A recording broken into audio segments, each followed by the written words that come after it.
안녕하세요. 버린 자식에서 벗어난 자식이 된 30대 여자입니다. 부모는 아이가 처음으로 만나는 세상이라는 말이 있죠.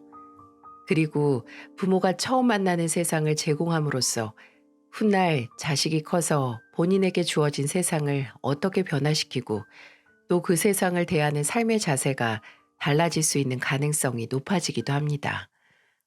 제가 태어나서 처음 만나는 세상은 글쎄요. 아마 냉탕과 온탕이라고 하면 정확할 것 같네요. 불행히도 저는 부모님 두 분이 사이가 그럭저럭 좋지도 못한 집안에 태어났어요. 제가 뭐라든 항상 대단하다, 훌륭하다, 우리 막둥이가 최고다라고 하는 아버지와 두 오빠들과 매번 저를 차별하고 딸은 키우기 성가시다는 말을 입에 달고 살던 어머니 사이에서 혼란스러운 어린 시절을 보냈거든요. 사람들이 각자 최초의 기억을 갖고 있잖아요. 저는 제 생애 최초의 기억부터 어머니께 사랑을 받은 적이 없는 것 같아요. 아마 제가 유치원에 들어가기 전 5살, 6살이었을 때 오빠에게 해준 생일 파티를 저도 해달라고 어머니께 말했는데 축하할 게 있어야 파티를 하지 라는 말을 들었던 게 정말 똑똑히 기억이 납니다. 그때는 그 말의 뜻도 잘 몰랐어요. 이해를 못했거든요. 그리고 어머니가 왜 나를 그렇게 무시하고 싫어했는지 또한 이해를 못했습니다. 애정을 갈구해도 애원해도 반항을 해봐도 돌아오는 건 싸늘한 시선과 폭언이기에 저는 점점 어머니에 대한 짝사랑에 지쳐왔습니다. 그러니 자연스럽게 누구보다 절 예뻐해주는 아버지와 사이가 더 돈독해졌죠. 근데 제가 아버지와 사이가 좋아지고 붙어있는 시간이 많아질수록 어머니는 더욱더 저를 미워하더군요. 저 봐라. 똑같이 생긴 것들이 붙어서 히덕거리는 거. 아유, 징그러. 야, 고정현. 너 숙제는 하고 TV 보고 있는 거야? 어머니는 늘 저와 아버지가 함께 있는 걸 보면 고개를 절레절레 젓고 한숨을 쉬고 혀를 끌끌 차고 간혹 속이 터지기 일보 직전의 사람처럼 손에 들고 있는 걸 던지기도 했어요. 같은 고씨들끼리 아주 사이가 좋네. 여기 있는 신씨는 서러워 죽겠다. 우연이랑 우재는 내 성 따라서 지을 걸 그랬어. 라든지 아버지께서 제가 타온 상장을 벽에 걸라고 하시면 뭐가 대단하다고 벽에 걸어? 아, 당신은 아들들 생각은 안 하지? 걔들이 보면 기죽어. 걸지 마. 라는 말을 하면서 면박을 주기 일쑤였습니다. 그나마 아버지가 있었기에 미운 오리 새끼를 넘어선 어머니가 내다버리고 싶은 오리 새끼 신세에 조금이나마 숨을 쉴 수 있었는데 그것도 아주 짧은 호흡일 뿐이었어요. 제가 중학교 3학년이 되고 얼마 지나지 않아 아버지께서 교통사고로 세상을 떠나시고 저는 어디 하나 마음 편히 기댈 곳이 없게 됐어요. 하지만 핑계 없는 무덤은 없다죠. 그 후에 제가 조금 더 컸을 때 당시 어렸던 저 혼자 몰랐던 저희 집의 비밀을 알 수 있었습니다.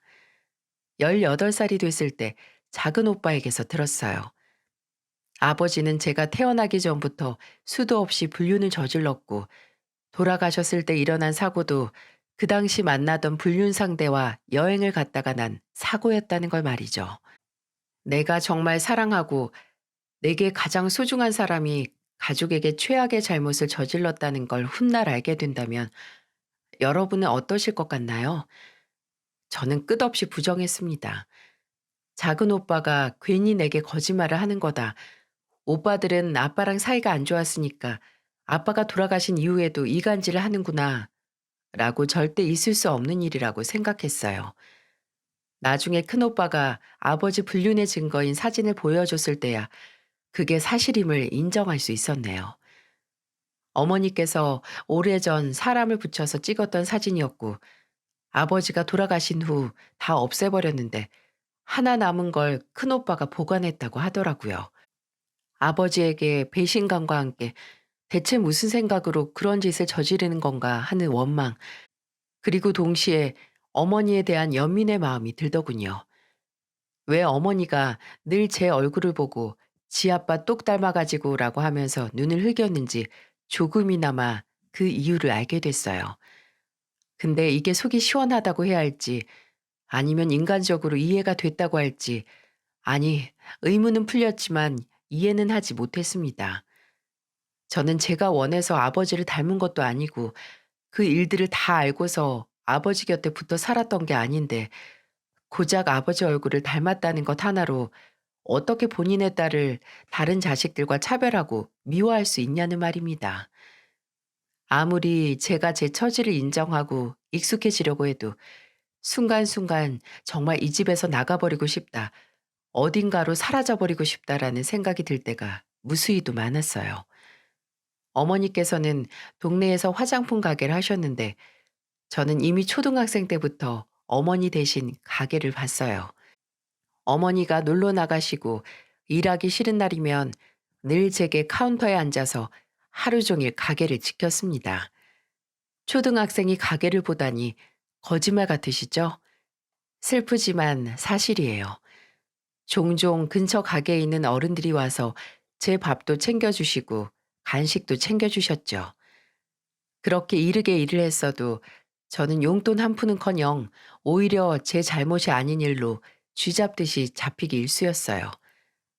제가 가게를 보고 있을 때마다 아주 자주 어김없이 그걸 알고 온 큰오빠는 말리는 저를 밀치고 계산대에 있는 현금을 챙겨갔거든요.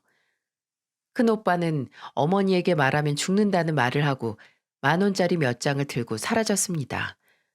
그리고 어머니가 가게에 오시면 혼나는 건 오빠가 아니라 저였어요. 이 기집애가 제대로 하는 일이 없어. 이게 얼마가 빈 거야? 큰오빠가 가져갔다니까요. 내가 계산을 잘못한 것도 아니고 내가 돈을 숨긴 것도 아닌데 왜 나한테만 그러는데요? 뭘 잘했다고 큰 소리야? 야, 내가 널 왜 여기다 데려다 놨는데? 네 오빠가 와서 돈 빼간다고 해도 그걸 그대로 내어줘? 그럴 거면 너 말고 허수아비를 가져다 놓지. 너 이거 어떻게 할 거야? 하루 매출을 뜯겼는데. 그럼 훔쳐간 학생 부모님 모셔오면 되겠네요. 아니지, 엄마잖아요. 그 부모님이. 훔쳐간 건 오빠인데 왜 내가 책임을 져요? 부모인 엄마가 져야지. 저도 수십 년간 계속된 어머니의 터무니없고 부당한 행동에 진절머리가 나서 마냥 당하지만은 않았어요. 반항도 하고 무시도 하고 고등학교 입학하고 입시를 준비하면서도 어머니는 제게 학교가 끝난 후에는 늘 화장품 가게를 보라고 하셨어요. 근데 제가 공부해야 한다고 할 때마다 어머니는 너는 네 애비 닮아서 분명 머리가 나쁠 거라 공부해봤자야. 됐으니까 가게나 봐. 나중에 졸업하면 가게 아르바이트 정도는 시켜줄 테니까. 라고 말씀하셨죠. 제가 미쳤나요? 분명히 하루 종일 가게에서 일을 해도 푼돈밖에 안 주게 뻔한 어머니 화장품 가게에서 일을 하라니. 저는 정말 당장 죽지도 못하면 길을 써서라도 집에서 벗어나고 싶었어요.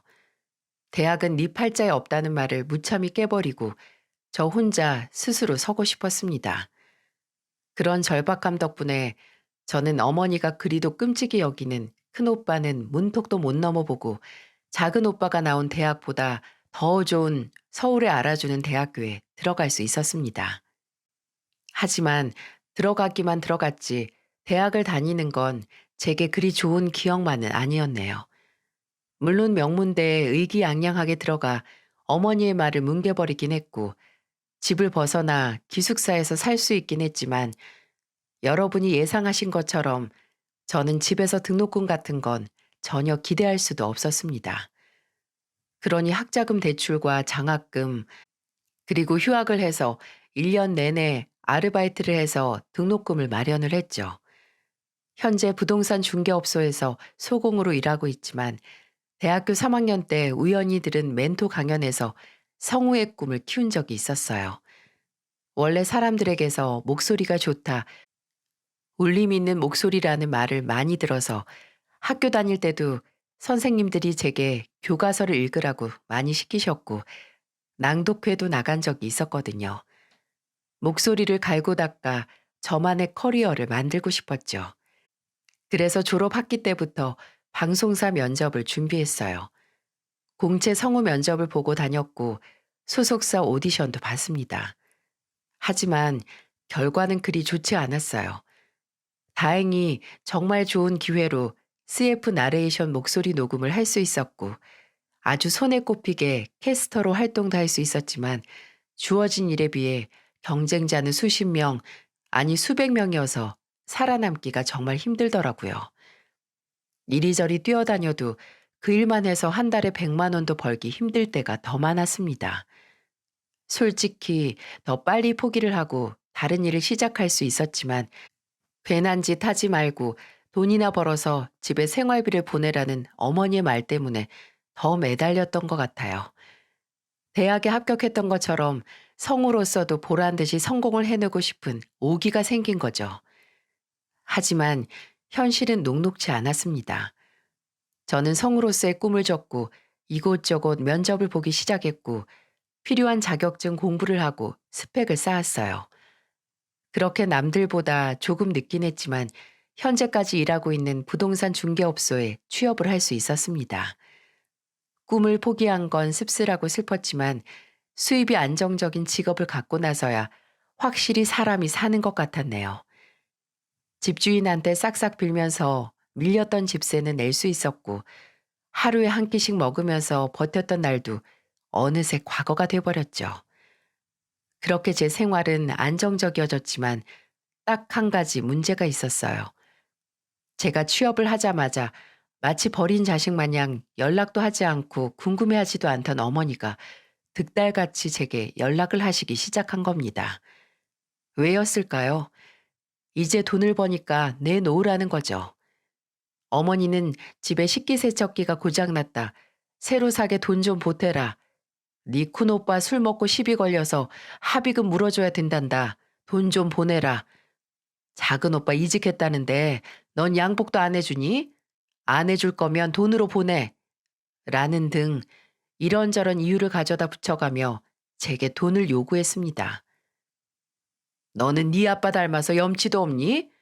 이제 나이도 차고 돈도 좀 벌면 집에 내놓는 게 있어야지. 너 지금 먹고 사는 거 어디 너 혼자였으면 할 수 있었을 줄 알아? 압니다. 이런 말을 들었을 때 뒤도 안 돌아보고 그냥 모른 척 했어야 했겠죠.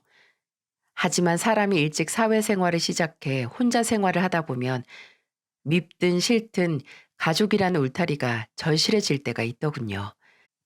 그 당시 제 나이가 28, 19 겨울 때부터 아르바이트를 했고 대학교 때도 기숙사에서 살고 졸업 후에도 원룸에서 혼자 살던 제게 가족은 그래도 돌아갈 곳이 있다는 거미줄 만큼 가늘지만 어쨌든 어딘가와 이어져 있다는 안심을 주었어요.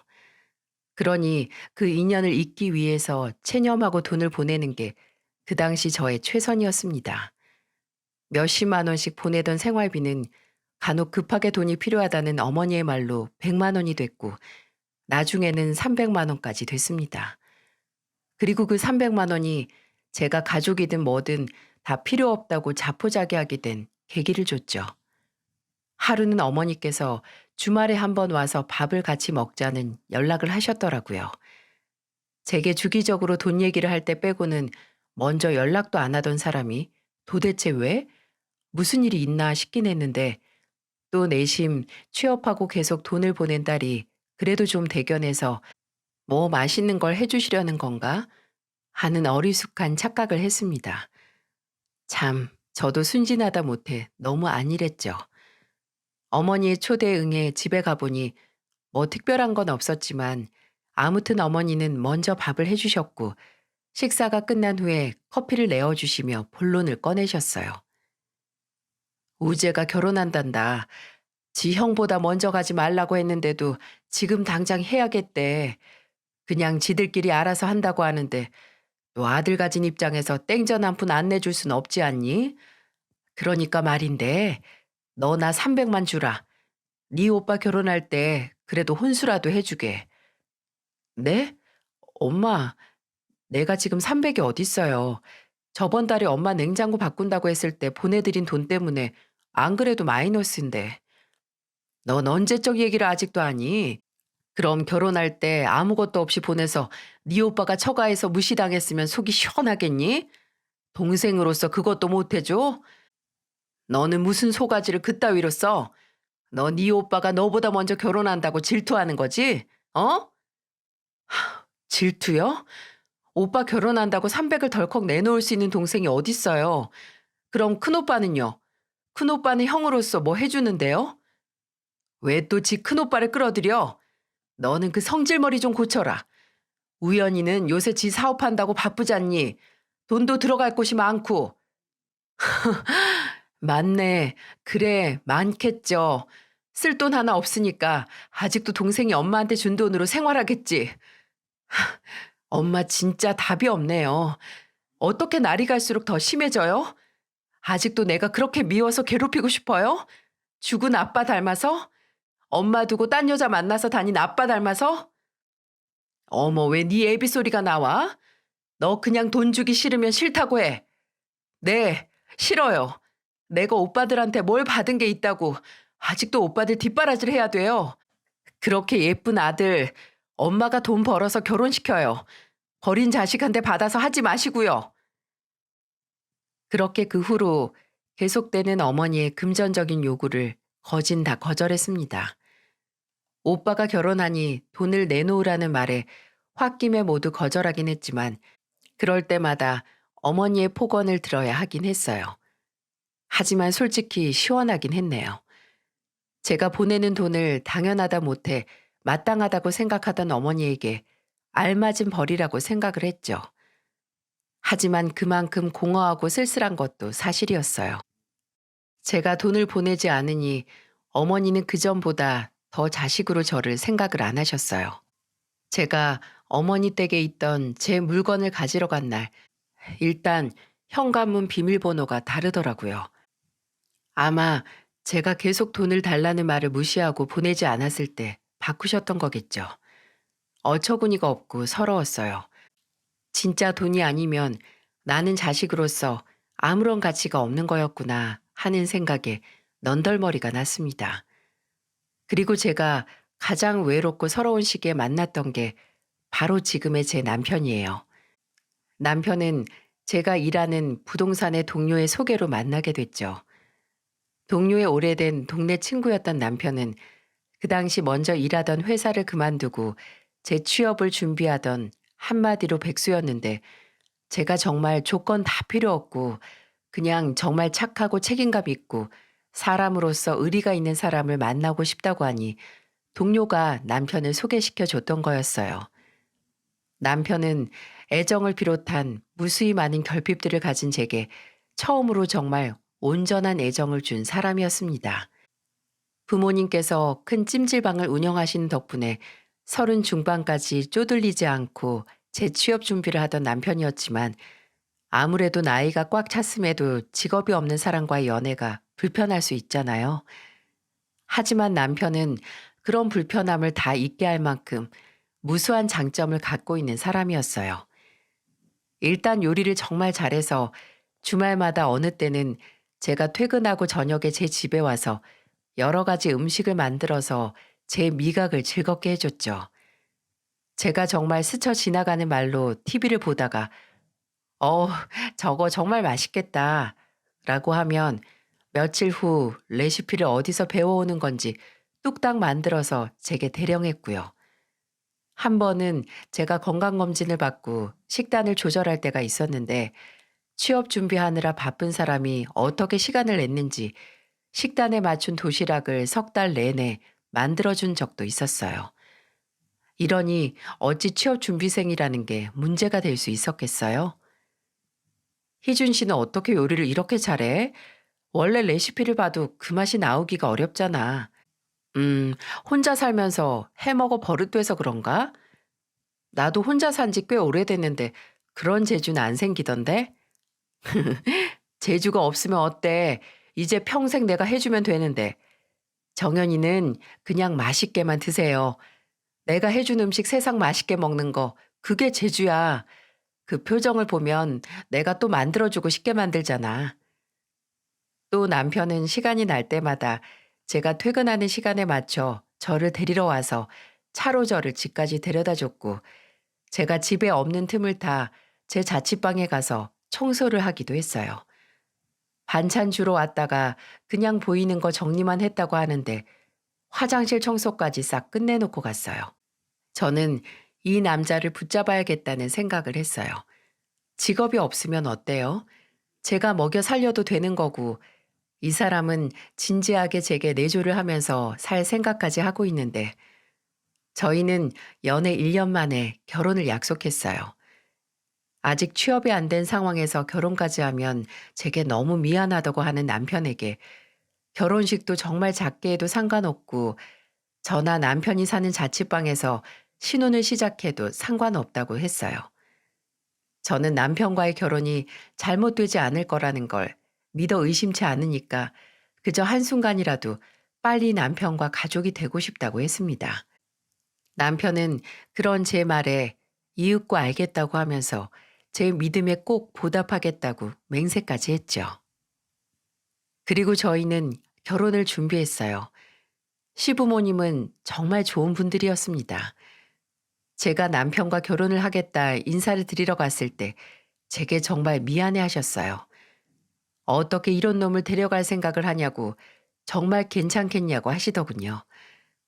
제가 그런 시부모님에게 남편 하나 먹여 살릴 자신이 있다고 하니까 시아버지는 당황하신가 동시에 아주 호탕하게 웃으시면서 남편에게 너는 진짜 복받은 놈이라고 하시고 시어머니는 제게 잘하라고 등짝을 치셨죠. 나중에 시부모님이 하시는 찜질방에도 남편과 함께 갔었는데 그때마다 정말 잘해주셨어요. 제가 계란을 다 먹으면 감식초를 바로 가져다 주시고 그걸 또 다 먹으면 라면 끓여줄까라고 하시고 또 제 입이 쉬고 있는 걸 보시면 핫바를 데워와서 손에 꼭 쥐어주셨어요. 마치 손주들을 끊임없이 먹이는 할머니처럼 저를 용의주시하시며 챙겨주셨죠. 또 제가 사는 자취방에 반찬도 보내주시고 남편에게서 제가 집에서 쓰는 전기장판이 망가졌다는 걸 들으셨는지 정말 좋은 온수매트도 사서 보내주기도 하셨어요. 저는 남편 덕분에 이렇게 좋은 시부모님을 만났는데 문제는 저는 남편에게 그만큼 좋은 처가를 제공할 수 없는 거였네요. 남편은 이미 제 집안 사정을 모두 알고 있긴 했습니다. 얼마나 사이가 안 좋고 제가 평생 무슨 취급을 받고 살았는지. 남편은 저만 동의한다면 저희 집에는 아예 안 알리고 정말 작게 식만 올려도 괜찮다고 했어요. 시부모님도 모두 이해하실 거라고 말이죠. 저는 몇 날 며칠을 고민했습니다. 거의 연락을 끊다시피 한 어머니께 제 결혼을 알려야 하는지 아니면 뭐하러 알리냐, 좋은 소리는 어차피 못 듣고 해방을 놓을지도 모르는데 라고 하면서 모른 척할지 말이죠. 제가 그렇게 고민을 하는데 이게 무슨 일이죠? 타이밍이 뭔지 어머니께서 먼저 제게 전화를 하시는 게 아니겠어요? 저는 조심스럽게 전화를 받았고 어머니는 다짜고짜 찢어지는 듯이 고함을 질렀어요. 너는 어떻게 된 게? 결혼한다고 이 애미한테 언질이 한 번이 없어? 내가 그 소리를 남한테 전해드려야겠어? 순간적으로 너무 당황했어요. 대체 어디서 들으신 거냐고 묻자 예전에 제 초등학교 동창 엄마를 우연히 동네에서 만나서 들었다는 겁니다. 그 동창은 저와 연락도 안 하는 사이인데 정말 건너서 듣고는 본인 어머니께 말을 한 거죠. 그리고 그 아주머니는 저희 어머니에게 전한 거고요. 저는 애써 침착하게 전하려고 하다가 요새 너무 바빠서 좀 미뤄진 거라고 둘러댔습니다. 그랬더니 저희 어머니가 한 소리가 뭔 줄 아세요? 뭐 하는 남자랑 결혼을 한다는 거야? 너 결혼해서 일 그만두면 이 애미는 어떻게 하라고? 그렇습니다. 언제든 본인 걱정이 우선인 분이죠. 저는 한숨을 푹 쉬고 남편은 지금 취업 준비 중이라고 대답을 했어요. 그랬더니 어머니 목소리가 한 옥타브 더 올라가더군요. 뭐? 아니 너 지금 백수랑 결혼을 한다고? 그 말이야 지금? 네가 단단히 미쳤구나. 아주 단단히 홀렸어. 너 백수랑 결혼하면 지금보다 배로 돈을 써야 할 텐데 그럼 우리 집안은 어떻게 하니? 고작 백수 자식이랑 결혼하면 우리 집안은 누가 먹여 살려? 엄마, 저 집안 일으키려고 엄마나 오빠들한테 돈 보내려고 결혼하는 거 아니에요. 제가 좋고 같이 살고 싶은 사람이 생겨서 하려는 거라고요. 내가 정말 이래서 엄마한테 나 결혼한다 말하기 꺼려지는 거라고요. 지금 나 팔아서 무슨 장사예요? 내 결혼식까지 계속 그런 헛소리 하실 거면 차라리 결혼식에 오지 마세요. 그냥 저 천의 고아인 것처럼 친정 없는 상태로 결혼할 테니까. 제가 단호하게 못을 박으니 어머니는 한동안 조용했어요. 아무 말이 없으셔서 그냥 전화를 끊으려고 했는데 갑자기 어머니께서 아니다, 아니야, 알겠어. 내가 너무 놀래서 그랬다. 그래, 하고 싶으면 해야지. 상견례 날짜는 잡았니? 라고 태세 전환을 하시더군요. 미심쩍긴 했지만 그래, 형식상 결혼식에 참석을 시켜야겠지라는 생각에 날짜랑 장소가 정해지면 다시 연락한다고 하고 끊었어요. 어머니는 알겠다고 저만 믿으라는 실없는 소리를 하셨고요. 근데 저는 정말 어머니를 믿어야 했습니다. 저희 어머니가 어디로 튈지 모르는 시한폭탄 같은 존재라는 걸 믿어야 했어요. 어머니는 상견례 날 저와 남편의 결혼에 관련된 얘기보다는 시부모님의 찜질방에 더 관심을 보이셨어요. 제게 아무런 말을 듣지 못했던 어머니는 상견례 자리에서 시부모님께서 규모가 큰 찜질방을 소유했다는 걸 알고 주구장창 그 소리만 하셨어요. 어머, 나 거기 어딘 줄 알아요. 거기 좀 낡긴 했어도 꽤 크던데 처음에 열 때 돈이 한두 푼 들어간 게 아니겠어요. 네? 네, 뭐 그렇죠. 근데 거기 하루 매출이 얼마나 돼요? 얼마나 벌어야 유지가 되려나? 그래도 크기가 있는데 그 정도면 애들 신혼집은 문제 없겠네요. 뭐 아파트 정도는. 엄마, 그만 좀 해요. 어머님, 아버님, 죄송합니다. 예, 네가 사과하니까 내가 괜히 이상한 사람 같잖아. 얘가 좀 이래요. 남들 눈치를 너무 본다니까요. 얘 오빠들은 날 닮아서 배짱이 두둑한데 얘는 이상하게 자신감이 없어요. 아니 글쎄 예전에 한번 그러고는 갑자기 과거의 이야기까지 들쑤시며 제 흉을 보시기 시작했다는 겁니다. 믿어지시나요? 상견례 자리에서 딸 자식 욕하는 친정엄마. 분위기는 어색하다 못해 처참했어요.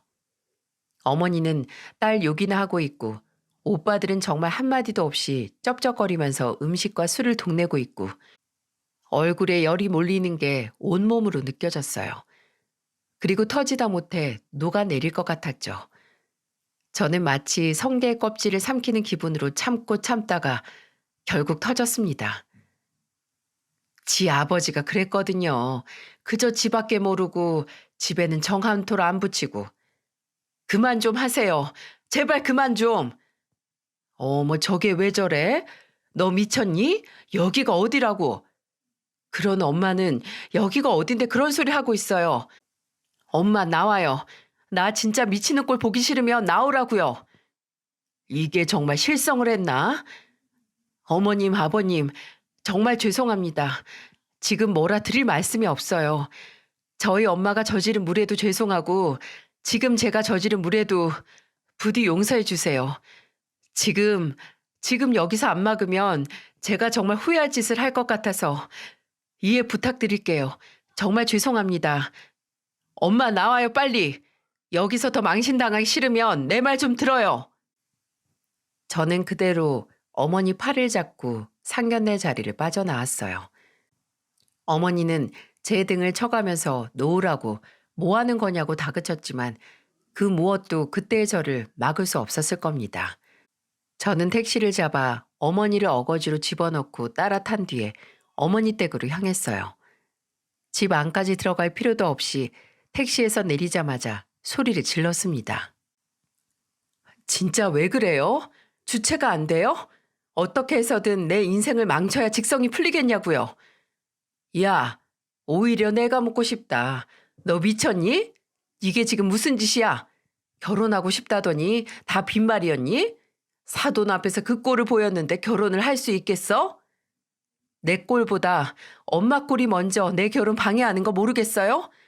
사돈 될 사람들, 엄마 딸 시부모님 되는 사람들 사업 규모 왈가왈부하고 신나서 결혼하는 딸 험담이나 하고 엄마가 나 엄마 내버려 두고 바람 피운 아빠 닮아서 미워하는 건 아는데 진짜 작작 좀 해요. 아빠 돌아가신 지 벌써 수십 년은 지났고 아빠 닮은 게 어디 내 잘못이에요?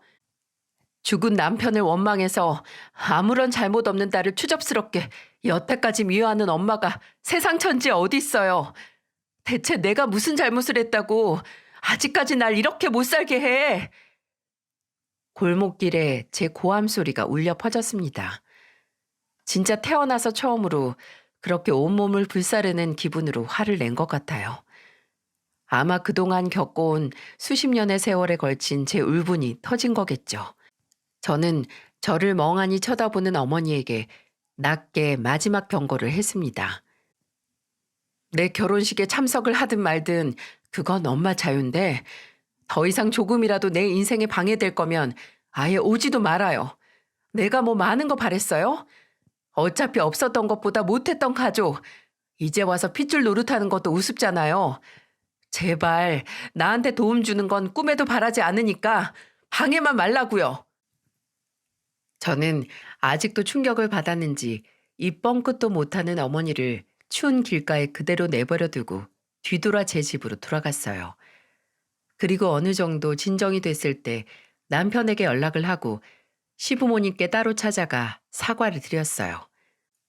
남편이 수습을 한 건지 제 가정사에 대해 잘 설명을 한 건지 시부모님께서는 제게 괜찮다고 하시며 오히려 저는 괜찮냐고 물어보셨어요. 남편과 저는 그해 10월에 무사히 결혼식을 올렸습니다. 저희 가족이요? 참석은 했어요. 어머니는 꼭 본인이 원하는 한복을 맞춰야 한다고 실랑이를 했고 큰오빠도 입고 갈 양복이 필요하다고 한 차례 저를 짜증나게 했지만 그래도 결혼식에 참석은 해서 조용하게 지나갔습니다.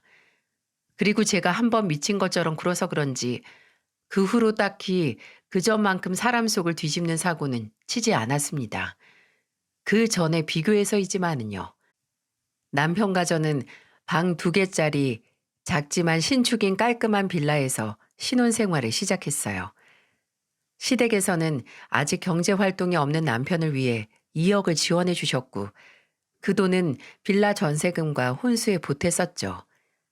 어머니는 처음 저희 신혼집을 구경하러 쳐들어 오셨을 때 헛웃음을 치며 아이고 찜질방에서 남는 돈이 얼마 없나 보다 라고 해서 짜증이 치밀게 했지만 제가 바로 10원 한 푼 안 준 사람이 할 얘기는 아니죠 라고 했더니 입을 꾹 다물고 댁으로 가셨습니다. 그래도 시작이 지저분했던 결혼은 다행히 시간이 흐르면서 점점 빛을 찾았어요. 결혼하고 1년 뒤에 남편은 목표로 하던 대기업 연구원으로 입사를 할 수 있었고 그리고 반년 후에 제가 임신을 해서 딸을 낳았어요. 저는 이전의 상처를 딛고 잊어가면서 제가 정말 원하던 가족의 형태를 남편과 딸과 함께 만들어갔습니다. 결혼 생활 8년 동안 어머니나 오빠들의 태클이 아예 없었던 건 아니었어요. 큰오빠는 본인 사업에 투자하라고 거의 1년 동안 제 남편을 들들 볶았고 어머니는 이제 대기업 다니는 사위 생겼다고 사위 이름 팔아가면서 동네 사람들한테 돈을 빌리고 다니기도 했습니다. 필시 그 돈은 큰오빠 사업 자금으로 쓰였던 거였을 거예요. 저는 이전만큼 물렁하지 않았기에 어머니나 오빠가 도움을 요청하고 아니다 싶으면 모두 단박에 거절을 하고 모른 척 했고요. 알아서 하라고요. 저도 지켜야 할 내 가족이 생겼기에 이전만큼 한심하게 당하고만 있지 않았어요. 한 번은 정말 마음 단단히 먹고 술 먹고 집에 찾아온 오빠를 상대로 경찰도 불렀었습니다. 다음 날 어머니가 입에 담지도 못할 쌍욕을 제게 했지만 개의치 않았어요.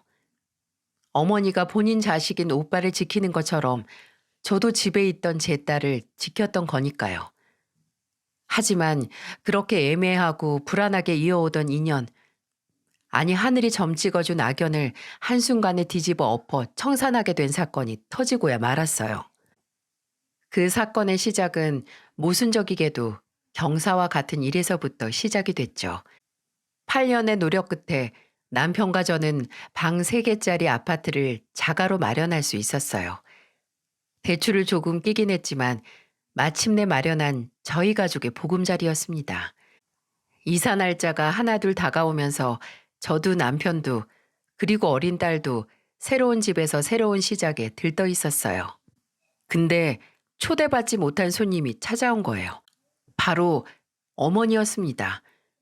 한동안 연락이 없었던 어머니는 조금 살이 빠지고 또 굉장히 정신이 없어 보였어요.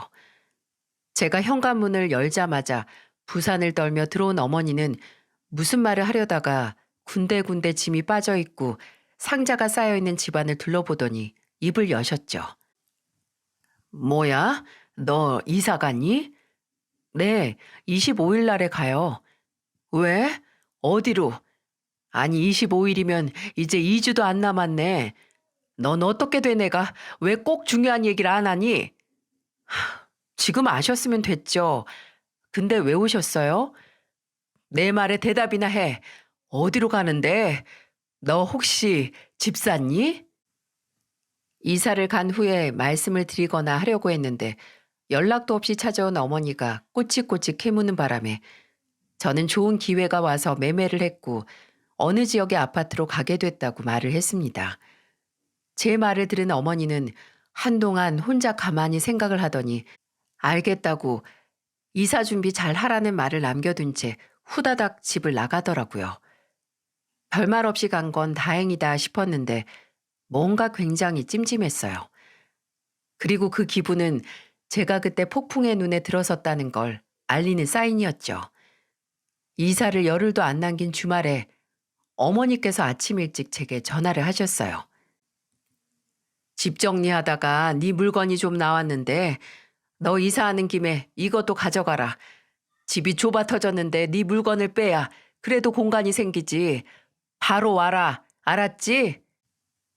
어머니는 본인이 할 말만 하고 끊었는데 제가 기억하기로는 그 당시 어머니 댁에 제 물건은 정말 하나도 안 남았을 거거든요. 의아하긴 했지만 제때 안 가지러 갔다가 무슨 말을 들을까 싶어서 바로 어머니 댁으로 향했어요. 근데 그렇게 어머니 댁으로 들어서는데 현관문 신발장 앞에 이상하게 남성용 신발들이 몇 켤레 어지럽게 늘어져 있는 겁니다. 작은 오빠는 결혼하고 바로 독립을 했고 큰 오빠도 결혼은 안 했지만 나가서 살고 있는데 이 신발이 누구 거지 싶었어요. 현관문을 지나 거실로 들어섰을 때 그 신발들의 주인을 알 수 있었죠. 거실 소파에는 큰 오빠가 앉아 있고 어머니는 바닥에 앉아서 한숨을 푹푹 쉬고 있었어요. 큰 오빠 와 있었네. 어, 그렇게 됐다. 와서 앉아. 아니요, 그냥 전 집만 가져갈게요. 제 물건들 어디 있어요? 그래, 줄 테니까 일단 와서 앉아봐. 물 주리? 뭔가 이상하다 싶었어요. 그냥 물건만 받고 가려고 하는데 왜 분위기를 자꾸 앉으라고 하는 걸까요? 저는 어머니가 바닥에 앉은 제 앞에 차가운 물이 든 유리컵을 두는 걸 가만히 지켜보면서도 쉴 새 없이 생각을 하고 있는데 어머니는 대뜸 이런 질문을 던지셨어요. 너 지금 이사 가는 집 방이 몇 개니? 그건 왜요? 아, 글쎄 말해봐. 방이 몇 개냐고. 3개요. 어머, 어머, 잘 됐다. 나는 또 좁아 터진 집에서 또 쬐깐한 집으로 가는 줄 알고 걱정했는데. 그러게, 야, 고정현 성공했네. 결혼해서 방 3개짜리 아파트도 사고. 아유, 우연아, 잘 됐다, 잘 됐어. 당분간은 어떻게 살아갈 구멍이 생겼다. 대체 뭔데요? 사람 앉혀두고 뭐 하는 거예요? 알아듣게 말 좀 해봐요. 알았어, 이기집애야. 하여간 성질머리하군. 지금 네 오래비 사업이 좀 많이 힘들어. 그래서 사업도 좀 정리하고 집도 정리해서 여기서 살고 있고. 아, 그래서 현관에 신발들이 저렇게 있었구나. 그런데요? 상황이 더 안 좋아. 이 엄마가 이 집으로 대출받아서 네 오빠한테 사업하라고 좀 줬거든. 근데 그게 더 잘못돼서 이 집도 경매에 넘어가게 생겼지 뭐냐. 넘어가게 생긴 게 아니라 이미 넘어갔어. 이 집 다음 달까지 비워야 돼. 뭐? 하다 하다 이제 엄마 집까지 날린 거야? 사업이 다 그런 거야. 다 잘 풀리면 개나 소나 다 재버리게? 그래서 그런데 나나 엄마나 갈 데가 없잖냐. 그래서 말인데 정연아, 너 이사 가는 집에서 우리가 딱 1년, 아니 반년만 살면 어떨까? 설마 진심으로 제 동의를 기대하고 한 말은 아니겠죠? 진짜 제정신인가요? 방이 30개인 집이어도 오빠나 엄마랑 한 지붕 아래서 살기 싫은데 40평도 안 되는 집에서 함께 생활이라니. 저 인간들과 같이 살기 싫어서 집을 나온 지 이제 거의 20년이 다 되어 가는데 다시 그 지옥을 겪으라고요? 무엇보다 마치 지들끼리 미리 말을 하고 새 집에서 지낼 수 있다는 게 기정사실인 것 마냥 구는 꼴에 어처구니가 없었어요. 저는 헛웃음을 애써 삼키면서 괴롭게 말했습니다. 어떠긴 뭐가 어때요? 당연히 안 되지. 정연아, 너 그렇게 단박에 거절하지 말고. 와, 나 정말 몇 년 만에 엄마가 내 이름 그렇게 다정하게 불러주는지 모르겠어요. 내 이름을 알고는 있었네요. 매년 2년 전년 이기 집에 저기 집에라고만 해서 내 이름 모를 줄 알았는데 부탁할 거 있으니까 다정하게 내 이름도 불러주고 이래서 사람들이 성공하라는 건가? 말하는 꼬라지 좀 봐라. 그래, 내가 너한테 부탁하는 입장이라서 좀 수그리고 들어갔다. 근데 그걸 꼭 그딴 식으로 말해야겠니? 엄마 말투에는 쫓아도 못 가니까 걱정하지 마세요. 그리고 절대 안 돼요. 어떻게 엄마나 오빠나 제 집에 얹혀 살 생각을 해요? 왜 못해? 그래도 집 주인이니까 너랑 최서방이 안방 쓰고 혜윤이도 이제 다 컸으니까 작은 방 하나 내어주고 그리고 나머지 방은 내가 쓰고 네 오빠는 거실에서 생활하면 되니까 문제 없지. 아니요, 문제 투성인데요. 오빠, 내 집 거실에서 살겠다고? 제정신이야? 어쩌다가 그렇게 됐어? 개무시하던 동생 집 거실에서 먹고 사는 게 최선이야? 진짜 전혀 싸가지 없는 거 말하는 거 좀 봐. 야, 나도 좋아서 거기서 산다는 거 아니야. 상황만 좋아지면 바로 싫으면 살지 마. 누가 같이 살지? 어디서 김칫국을 목구멍에 들이붓고 있어? 야, 넌 엄마랑 오빠가 길가로 나앉을 수도 있다는데 끝까지 그러고 싶니? 나나 네 오빠가 노숙자 되는 꼴을 봐야 그제야 속이 시원하겠어? 그게 뭐라고 내가 속이 시원해져요? 그리고 내가 책임져야 하는 게 아니라 능력도 안 되면서 대출까지 받다가 사업 말아먹은 오빠가 책임질 일이죠. 고정현, 너 진짜 말 그따위로 할래? 그럼 네가 책임지지 누가 책임져? 진짜 끝까지 어떻게 해서든 나한테 받아만 갈 생각뿐이야? 저는 눈앞에 있는 유리컵을 집어 그대로 큰오빠가 앉은 소파 뒤 벽으로 던졌어요. 쨍그랑하는 파열음과 함께 어머니의 비명소리 그리고 유리 파편과 함께 찬물 세례를 맞은 오빠가 지르는 소리가 거실에 울려 퍼졌어요. 저는 분노로 떨리는 몸에 최대한 힘을 주고 말했죠. 내가 어렸을 때부터 그렇게 원하던 애정도 관심도 하나 준 적 없는 인간들이 본인들 상황이 안 좋아지니까 나는 그냥 아쉬울 것 없이 이용할 만한 사람이라 이거지. 나 당신들 어떻게 되든 상관없어. 어차피 그쪽들도 날 가족으로 생각한 적 한 번도 없잖아. 나도 마찬가지야. 길거리에 나앉든 어디서 구걸을 하든 마음대로 해요. 저는 그대로 일어서서 자리를 박차고 집에서 나가려고 했습니다. 그런데 어머니가 쏜살같이 달려와 제 다리를 잡고 늘어졌어요. 세상 비굴한 자세임에도 어머니는 눈에 도끼를 품고 제게 윽박을 질렀습니다. 그래, 집에 들이기 싫으면 차라리 돈으로 줘라. 3억, 3억만 딱 당장 계좌로 보내.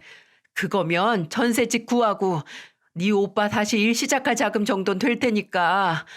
너, 너 낳아준 엄마 말에 그렇게 거역하고도 잘 살 것 같아? 저는 제 바지단을 잡고 있는 어머니, 아니 모르는 아줌마의 손을 있는 힘껏 내쳤습니다. 그리고 싸늘하게 식은 목소리로 말했어요. 그쪽이 누구신데요? 누군데 나한테 3억을 달래? 그쪽이나 그쪽 아들한테는 3억이 아니라 3원도 아까워. 어디 한번 가족한테 버림받았다는 비참한 기분 느끼면서 평생 후회하면서 살아봐. 그 비참함 속에서 평생 고통받아 보라고. 저는 그대로 집을 나왔습니다. 그리고 그곳을 나와 한참을 걸었는데도 몸에서는 떨림이 멈추지 않았어요. 집으로 돌아와 남편의 얼굴을 봤을 때야 제 몸에 힘이 풀려서 주저앉아서 한참을 울었어요. 오해는 안 하셨으면 좋겠습니다. 그건 가족과 연을 끊었다는 슬픔에서 오는 눈물이 아니라 그동안 그런 인간들한테 내 인생을 낭비했던 지난 날들에 대한 후회와 그런 나 자신에 대한 연민에서 오는 눈물이었어요. 그리고 이제야 정말 완전히 끝났다는 안도의 눈물이기도 했고요. 무슨 일인지도 모르고 일단 저를 꼭 안아주는 남편의 품에 한참을 안겨 있다가 진정을 한 뒤에 제게 있었던 일을 설명했어요.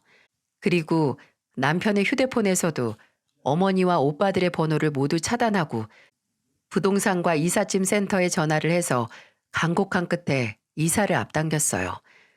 저희는 예정보다 5일 먼저 새 집에 들어갔습니다. 그 후에도 모르는 번호로 수십 통의 전화가 와 있었고 협박성 문자가 와 있었어요. 물론 어머니와 그 큰오빠였던 인간이었죠. 후회할 거다.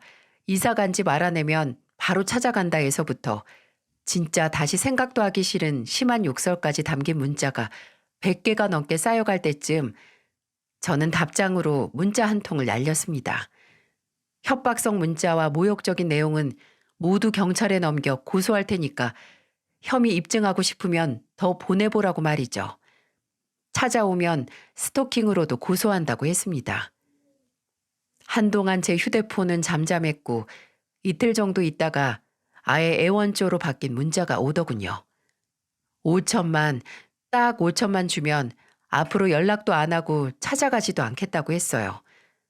저는 그것도 일종의 협박이라고 이것도 증거로 쓰겠다고 답장을 했고요. 이사를 하고 넉 달 정도 그 인간들한테 시달렸어요. 큰오빠였던 그 인간은 제가 일하는 부동산까지 왔었는데 마침 제가 없는 시간이라서 다른 직원들이 경찰을 불러 끌려갔다는 얘기만 전해 들었어요. 그리고 나중에 작은 오빠를 통해서 그 두 사람은 끝내 그 집에서 강제로 나와야 했고 작은 오빠가 빌려준 돈으로 원룸을 얻어 둘이 같이 살고 있다는 게 제가 들은 한때는 가족이었다고 생각을 했던 사람들의 마지막 소식이었습니다. 작은 오빠도 그 월세 자금을 빌려주고 2번 다시 연락하지 말라고 했다고 하더라고요. 작은 오빠와는 개인적인 연락도 안 했던 터라 몰랐는데 알고 보니 작은 오빠가 일찍 결혼을 결심한 것도 결혼을 함으로써 바로 독립을 한 것도 다 그 두 모자와 한시라도 빨리 떨어져서 살고 싶어서였대요. 저는 마침내 새 출발을 할 수 있었습니다. 새 집에서 살게 돼서가 아니라 운명인 줄 알았던 길고 긴 악연을 마침내 제 몸에서 떼어낼 수 있었고 피가 이어졌다는 것 하나 때문에 묶여있던 자리에서 벗어날 수 있었기 때문이었죠. 이제는 피가 이어졌다고 해서 가족이 아니라고 생각합니다. 가족은 처음부터 연결이 되어 있었든 아니면 후천적으로 스스로 찾아내 형성을 하든 그 어떤 형태로든 나를 있는 그대로 인정해주고 사랑해준다면 그게 가족이라고 불릴 자격을 갖출 수 있는 거겠죠. 말도 안 되는 이유를 붙여가면서 상대방을 미워할 이유를 만들어내고 필요할 때만 갈취하듯 도움을 받는 게 어떻게 가족이라고 불릴 수 있을까요?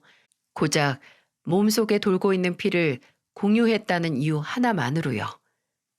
저는 저 스스로 나를 있는 그대로 사랑해주는 가족을 찾아냈어요. 그리고 이제 그런 가족들 틈에서 온전한 사랑을 받고 또 베풀며 살아가겠죠. 제가 어떤 사람들 사이에서 태어나고 어떤 가족들 틈에서 자랐든 상관없이 과거 가족들 틈에서 좌절을 먹고 자라던 저는 제가 선택한 사람에게 사랑을 받고 그리고 그 사이에서 태어난 아이에게 내가 줄 수 있는 최선의 사랑을 주면서 행복한 나날을 보내고 싶어요. 이 이야기를 들어주신 여러분께서도 꼭 피로만 이어진 가족이 아닌 내게 온전히 사랑을 주는 가족들 틈에서 행복하시길 바랍니다. 끝까지 함께 해주셔서 정말 감사합니다.